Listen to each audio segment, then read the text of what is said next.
నేరుగా వాక్యానికి వెళ్ళిపోదాం. ఈ గూగుల్ మీట్‌లో చేరి వచ్చిన మీ అందరికీ కూడా ప్రభువైన యేసుక్రీస్తు ప్రభు పేరట అందరికి వందనాలు తెలియజేస్తున్నానండి. అందరికి వందనాలు.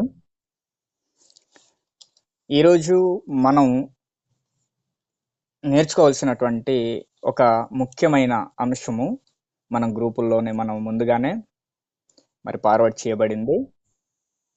అందరికీ వినబడుతుందండి?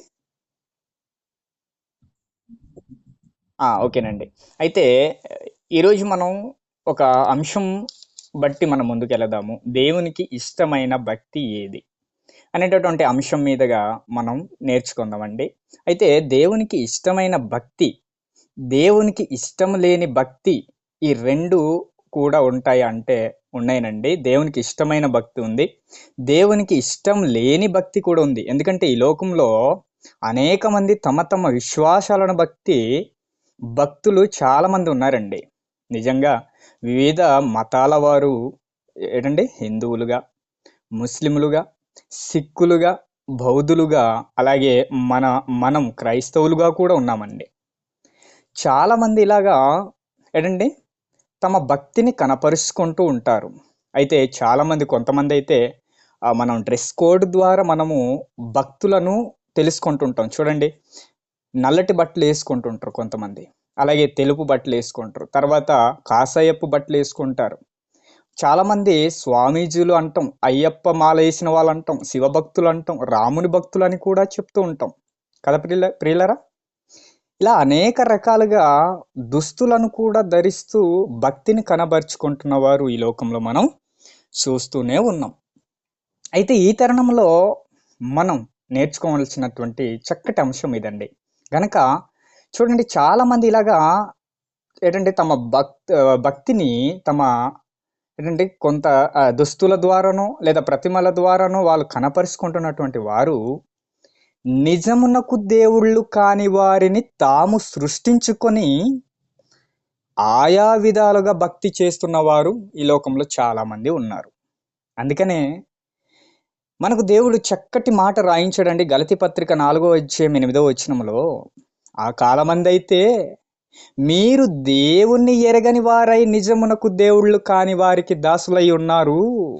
ఇప్పుడైతే మీరు దేవుణ్ణి ఎరిగిన వారును మరి విశేషముగా దేవుని చేత ఎరగబడిన వారనై ఉన్నారు గనక బలహీనమైనవియు నిష్ప్రయోజనమైనవియునైన మూల పాఠముల తట్టు మరలా తిరగనేలా, మునుపటి వల్లే మరలా వాటికి దాసులై ఉండగోరనేలా అని దేవుడు చక్కగా చూడండి మన కోసమే వ్రాయించాడండి. నిజంగా ఆ రోజుల్లో అయితే నేను కూడా అండి దేవుణ్ణి ఎరగనప్పుడు నిజమునకు దేవుళ్ళు కాని వారికి దాసులై ఉన్నానండి. నిజంగా రాళ్ళు రప్పల్ని మొక్కించారండి మన తల్లిదండ్రులు. ఏంటండి చాలా గ్రామాలు చూస్తుంటాం, కొన్ని దేవతలను ఏర్పరచుకొని ఒక చెట్టునో ఒక రాయినోనండి పూజిస్తూ నిజమునకు దేవుళ్ళు కారు వారు. నిజమైన దేవుడు ఎవరు మనం తెలుసుకున్నాం గనకే ఇప్పుడైతే మీరు దేవుని ఎరిగిన వారు మరి విశేషముగా దేవుని చేత ఎరగబడిన వారై ఉన్నారు గనక బలహీనమైనవియు నిష్ప్రయోజనమైనవియు అలాంటి మూలపాఠముల తట్టు మరలా తిరగకండి అని పౌలు గారు ఇక్కడ రాస్తున్న సందర్భాన్ని మనం చూస్తామండి. చూడండి, బలహీనమైనవి అంటే చూడండి, మనం పూర్వకాలంలో ఏంటండి మనం చేసినటువంటి కొన్ని భక్తి అండి. అంటే నిజమునకు దేవుళ్ళు కాని వారిని పూజించామండి. అలాంటి ప్రతిమలు అవి అంత నిష్ప్రయోజనమైనవని ఇప్పుడు మనకు తెలిసింది. మూలపాఠములు అంటే అన్యజనులు ఆచరించే ఆచారములన్నీ మనకు మూలపాఠాలు. అవి మనకు క్రైస్తవులు చేయాల్సినవి అవి కాదండి. కాబట్టి ఒకప్పుడు మనము భక్తి పేరట వాటిని చేసి వచ్చిన వారమే. హలో, ఓకేనండి. ఓకే. అలాగా మరి మనం కూడా ఒకప్పుడు చేసి నిజమైన దేవుణ్ణి తెలుసుకొని మనం వచ్చిన వారమేనండి. కనుక క్రైస్తవుల్లో కూడా చూడండి చాలామంది మనం భక్తుల్ని చూస్తూ ఉంటాము. కొంతమంది అయితే మరియమ్మను పూజిస్తారు, కొంతమంది అయితే ఏంటండి ఫోటోలు పెట్టి కొవ్వొత్తులు ఊదొత్తులు పెట్టి పూజిస్తున్న వారు కూడా లేకపోలేదు. కాబట్టి దేవునికి ఇష్టమైన భక్తి ఏది అనేటటువంటి బైబిల్లో సందర్భాన్ని మనం బైబిల్ ఇస్తున్నటువంటి నిర్వచనాన్ని మనం చూద్దామండి. ఒకసారి యాకోబు రాసినటువంటి పత్రికలు ఒకసారి చూద్దామండి. మొదటి అధ్యాయం 27వ వచనము మన అక్కడ ఒకసారి చదివి వినిపిస్తారండి? యాకోబు రాసిన పత్రిక మొదటి అధ్యాయం 27వ వచనం అండి. నేను తండ్రి అయిన దేవుని ఎదుట చూడండి, ఇక్కడ పవిత్రమును నిష్కలంకమైన భక్తి ఏదంటే, భక్తి అన్నాడు ఇక్కడ. భక్తి ఏదంటే దిక్కులేని పిల్లలను, విధవరాండ్రలను వారి ఇబ్బందిలో పరామర్శించుటయు, ఇహలోక మాలిన్యము తనకంతకుండా తన్ను తాను కాపాడుకొనుటయునే అన్నాడు అక్కడ.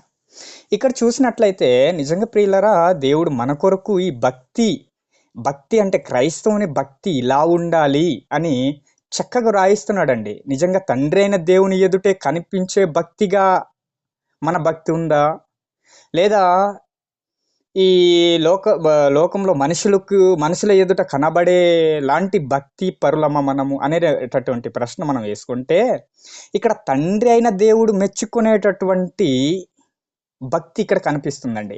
ఆ భక్తి ఏదంటే అంటున్నాడు అక్కడ, నిష్కలంకమునైన భక్తి ఏదనగా, నిష్కపటమైన అంటే నిష్కలంకము పరిశుద్ధమైన భక్తి ఏదంటే, దిక్కులేని పిల్లలను, విధవరాండ్రలను. ఇక్కడ 2 సందర్భాలు కనిపిస్తుందండి. దిక్కులేని వారు చాలా మంది పిల్లలు ఉంటున్నారండి బయట ప్రపంచంలో, మనం చూస్తున్నాం. ఆకలిగా బట్టలు లేని వారిగా ఉంటున్నారండి చాలా మంది. వారందరినీ కూడా పరామర్శించాలి, ఆదుకోవాలండి. అలాంటి ఒక తండ్రులుగా మనమే చేరాలండి. ఎందరో చాలా మంది చూడండి పిల్లల్ని బయట వదిలేస్తుంటారండి. చాలా మంది అండి అక్రమ సంబంధాలు పెట్టి పిల్లల్ని బయట అంటే కని పారిస్తుంటారండి. అలాంటి వారికి మనం తండ్రులు కావాలండి నిజంగా. అలాంటి దిక్కులేని పిల్లలను, విధవరాండ్రలను వారి ఇబ్బందిలో ఉన్నప్పుడు పరామర్శించుటయు ఇహలోకమాలిను. చూడండి, పరామర్శించే వారిగా ఉండాలండి. నిజంగా ఈ కర్మేలి సహవాస ప్రార్థన టీం వారు చూడండి, నిజంగా దిక్కులేని పిల్లలను, విధవరాండ్రల పట్ల చూడండి చక్కగా నిజంగా పరామర్శించడం విషయంలో నాకు చాలా నచ్చిందండి. ఎందుకంటే ఆ కేజీహెచ్ హాస్పిటల్లో మేము ఒక పేషెంట్ని జాయినింగ్ చేయగానే చూడండి, సొంత కుటుంబమే పరామర్శించడానికి ఫోన్లు కూడా చేయలేదండి. మేము అక్కడ ఉన్నప్పుడు ఎవరు కూడా ఫోన్ చేయలేదండి, సహకరించలేదు. కానీ మరి మన సహోదరులు మాత్రం కేజీహెచ్ వరకు వచ్చి పరామర్శించి మరి చక్కగా మమ్మల్ని ఆ విధంగా ప్రేమ చూపారండి. నిజంగా ఆ ప్రేమను బట్టి వారందరికీ కూడా కృతజ్ఞతలు తెలియజేస్తున్నామండి. నిజంగా పరామర్శించడం అంటే ఏంటండి? పరామర్శించడం అంటే ఇవ్వడం అండి, ప్రేమ చూపించడం అండి. నిజంగా దేవుని ప్రేమ పొందుకున్న మనము మేడం ఇచ్చే విషయంలో మనం వెనకాడక మనం దేవుని ప్రేమను, మనం పొందుకున్న ప్రేమను ఇతరులకు చూపాలండి. నిజంగా ఈ టీము అదే చేస్తుందండి. నిజంగా దిక్కులేని పిల్లలను, విధవరాండ్రలను ఎవరైనా ఇబ్బందిలో ఉంటే పరామర్శించుటయు అన్నాడు ఇక్కడ. వారి ఇబ్బందుల్లో ఉంటే పరామర్శించడమే ఇదే నిజమైన భక్తి అని దేవుడు మన కొరకు రాయించాడండి. నిజంగా దిక్కులేని వారును, విధవరాండ్రలను ఎవరైనా ఇబ్బందిలో ఉంటే పరామర్శిస్తే అది ఎవరికి చేసినట్టంటే దేవునికి చేసినట్టండి. నిజంగా బీదలను కనికరిస్తే దేవుడు మమ్మల్ని కనికరిస్తాడు. నిజంగా బీదలకు అప్పు ఇచ్చేవాడు ఎవరికి అప్పు ఇస్తున్నట్టండి ప్రియులారా? బీదలకు అప్పు ఇచ్చేవాడు యెహోవాకు అప్పు ఇచ్చేవాడు. చూడండి ఇక్కడ కనెక్టివిటీ చూడండి. ఆ బీదలను కనికరించడం వలన దేవునికి మనం చూడండి బీదలను కనికరించడం వలన దేవుని అకౌంట్లో మన అమౌంట్ వెళ్తున్నాయి చూడండి. ఆయనకు అప్పు ఇచ్చేవారుగా ఉన్నామట. నిజంగా ఇలాంటి సందర్భము ఒక చోట రాయబడి ఉందండి. మత్తయి సువార్త 25వ అధ్యాయం 32వ వచనంలో చక్కగా ఆ మాట ఉంటది. ఒకసారి నేనే చదువుతానండి. ఒకసారి తీసి ఉంటే చదవండి. మత్తయి రాసిన సువార్తలో 25వ అధ్యాయము 32వ వచనం నుంచి చూద్దామండి. ఇక్కడ నేనే చదువుతున్నాను, వినండి. అప్పుడు సమస్త జనముల ఎదుట పోగు చేయబడుదురు, మ్, 34 నుంచి చదువుదామండి. అప్పుడు రాజు తన కుడివైపు ఉన్నవారిని చూచి, తన తండ్రి చేత ఆశీర్వదించబడిన వారలారా రండి, లోకము పుట్టినది మొదలుకొని మీ కొరకు స్థిరపరచబడిన రాజ్యం స్వాతంత్రించుకొనుడి. నేను ఆకలిగొంటిని, మీరు నాకు భోజనం పెట్టితిరి. దప్పిగొంటిని, నాకు దాహమిచ్చితిరి. పరదైసై ఉంటిని, నన్ను చేర్చుకొంటిరి. దిగంబరయ్యుంటిని, నాకు బట్టలిచ్చితిరి. రోగినయ్యుంటిని, నన్ను చూడవచ్చితిరి. చెరసాలలో ఉంటేనే నా యొద్దకు వచ్చితిరని చెప్పును. ఇక్కడ చూడండి, అక్కడ యేసుక్రీస్తు ప్రభుల వారు చెప్తున్నటువంటి మాట ఏంటండి, నేను ఆకలిగా ఉన్నాను, నాకు ఆహారం ఇచ్చారు. దప్పిగా ఉన్నాను, నాకు దాహం ఇచ్చారు. పరదైష్యగా ఉన్నాను, నన్ను చేర్చుకున్నారు. దిగంబరిగా ఉంటిని, మీరు బట్టలు ఇచ్చారు. నాకు రోగినై ఉన్నప్పుడు నన్ను చూడవచ్చితిరని చెప్తున్నటువంటి మాట ఏంటండి. కనుక ఇక్కడ చూడండి, పైన యాకోబు రాసిన పత్రికలో మనం చూసాము, భక్తి ఏటంటే దిక్కులేని పిల్లలను, విధవరాండ్రులను వారి ఇబ్బందిలో పరామర్శించటమే. ఇక్కడ కూడా నీతిమంతులు అందుకు అంటున్నారట 37వ వచనంలో, అందుకు నీతిమంతులు, ప్రభువా, ఎప్పుడు నీవు ఆకలిగా ఉండుట చూచి నీకు ఆహారం ఇచ్చితిమి. నీవు దప్పిగా ఉండుట చూచి ఎప్పుడు దాహం ఇచ్చితిమి. ఎప్పుడు పరదాశివై ఉండుటను చూచి నిన్ను చేర్చుకొంటిమి. దిగంబరై ఉండుట చూచి బట్టలిచ్చితిమి.